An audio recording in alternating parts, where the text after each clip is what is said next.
ભગવાન વિષ્ણુના છઠ્ઠા અવતાર એવા ભગવાન પરશુરામની ગતરોજ જન્મ જયંતિ હતી, ત્યારે અરવલ્લી જિલ્લાના મોડાસા ખાતે પરશુરામ જયંતિની ધામધૂમપૂર્વક ઉજવણી કરવામાં આવી હતી। મોડાસા ખાતે સમસ્ત બ્રહ્મ સમાજ દ્વારા શોભાયાત્રાનું આયોજન કરવામાં આવ્યું હતું। આ શોભાયાત્રા શહેરના પ્રમુખધામ ખાતેથી પ્રસ્થાન થઈ શહેરના વિવિધ વિસ્તારોમાં ફરી હતી।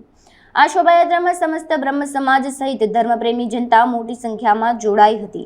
શોભાયાત્રા બાદ 108 દીવાની મહાઆરતી કરવામાં આવી હતી। ત્યારબાદ મહાપ્રસાદનું વિશેષ આયોજન પણ કરવામાં આવ્યું હતું।